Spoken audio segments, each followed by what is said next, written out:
Guys, in this video, I want to talk about automation versus leverage because I believe there is a very big misconception and a lot of people confuse automating tasks in their businesses with leveraging their business. And I'm not telling you that automation is wrong or anything like that, but I believe those are like different things and I want to help you identify what you need for your business. So in this video, I want to talk about specifically that, and I will show it to you with concrete examples. This is mainly for service founders that are making at least 20K or 50K per month. But if you are below that, don't worry, stay until the end of this video because this will be really helpful for you. If you're watching me for the first time, my name is Justo. I'm in a process of creating 12 apps in 1 year and in a mission of helping service founders remove their service ceiling by creating long-term assets that they can leverage. So their business or businesses in general, if they have a more than one, don't depend on them. If you take a look at the automation videos, almost every single video says the same thing, okay? Automate with AI, build workflows, replace manual tasks, increase margins, scale faster. And the problem is not that those things are wrong. I mean, that clearly works, but I believe it answers the wrong question, or they are not making the right question, because it's not about how do I make my agency more efficient. It's about how do I stop being structurally required, how I stop being the bottleneck in my business. Because even if you have a business that is making 1 million per day, if you have to work 16 hours per day because your business requires your time and your decisions, you don't even have time to enjoy the money. I mean, it doesn't make sense. So what most automation content doesn't address, first of all, I mean, automation videos show make.com workflows or even Notch and N8N, AI integrations, reporting dashboards, CRM automations. But we come back to where we were. I mean, I believe all those pieces of content or all those videos answer or help you with the same thing, making things faster in your business. But thus the key difference is not the same thing doing things faster than leveraging your business. The content rarely answers who guarantees the outcome in your business. They measure hours saved, and it's okay, but we measure dependency removed. Maybe a lot of people get angry with this, but I'm 100% honest. I mean, I even use automation sometimes, but I believe are two very different things. And I will keep preferring software as a service, and I will keep preferring leverage because I want to build businesses that can work and can function without me in the center. What you need to understand is that automation improves speed, optimize tasks, reduce manual effort, improve efficiency. One improves execution, the other one changes ownership, okay?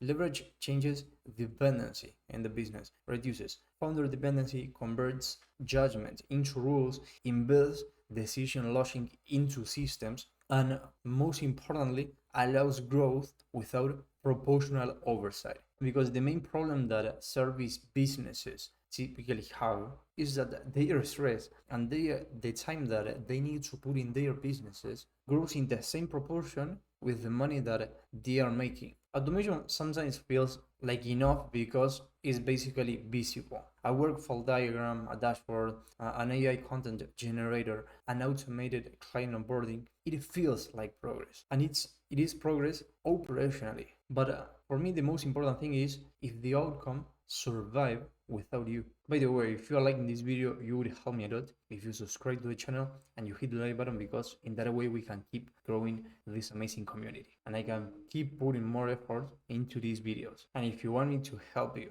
escape the ceiling of your service business, there is only one thing that you need to do, and it's booking a call. I will leave the link on the comments section. Okay, let's see some examples depending on the service business. Let's say a performance marketing agency or a marketing agency in general. You can automate reporting, budget alerts, creative generation, client onboarding, but you still define a strategy, interpret performance shifts, decide scaling moves. So the thing here is that the core decision and the most important decisions in your business, the logic lives in your head. Leverage here would require a tightly defined ideal customer profile, one standardized acquisition model, predefined campaign architecture, clear optimization rules, and minimal variability. What I mean with minimal variability is standardizing decisions, trying to have a customer base that requires the same outcome or the same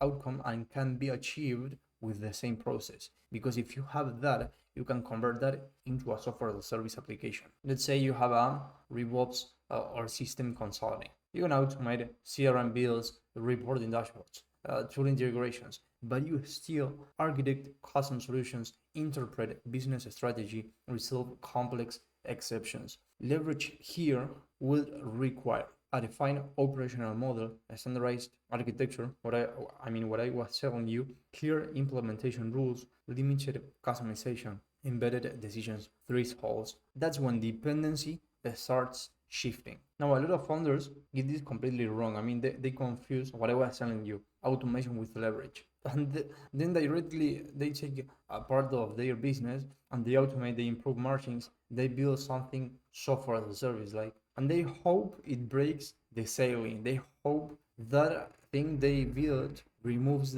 their time or removes them from their business. What really brings you leverage in your business is, first of all, selecting an ideal customer profile. Then you define the one core outcome. Then you reduce variability. One of the most important things, you give the same exact result to all your customers. You extract your decision logic. You turn judgment into rules. You test founder removal. You automate what is stable, and you consider software. I believe the most important question to ask yourself is, if you disappear for 60 days, and here's where most service founders will realize that automation doesn't help them in their business. That's quality hold. Does the team make decisions without me? Do clients feel my absence? If the answer to all these questions is no, it doesn't matter how many automations you have. You build efficiency, not leverage. Those are different things. And efficiency doesn't remove you from your business, doesn't change ownership. So we have been talking a lot about leverage versus automation. Now I will give you the steps that you can follow to really build leverage in your business in the most simplest possible way. Clearly this is not for everyone. This is not for every type or any type of efficiency. This is for people that are already making money. Because the first thing that you need to do is review your last, this is just an example, okay?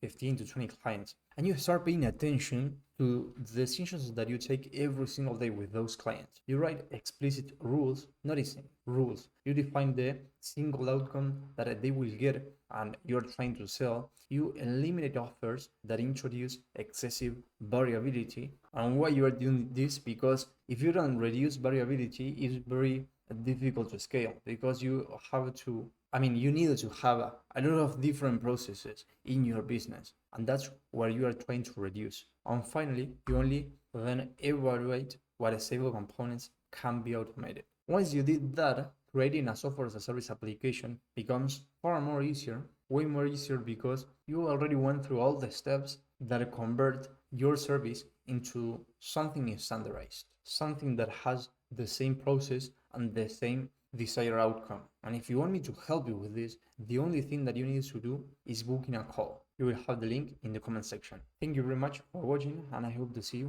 in the next video.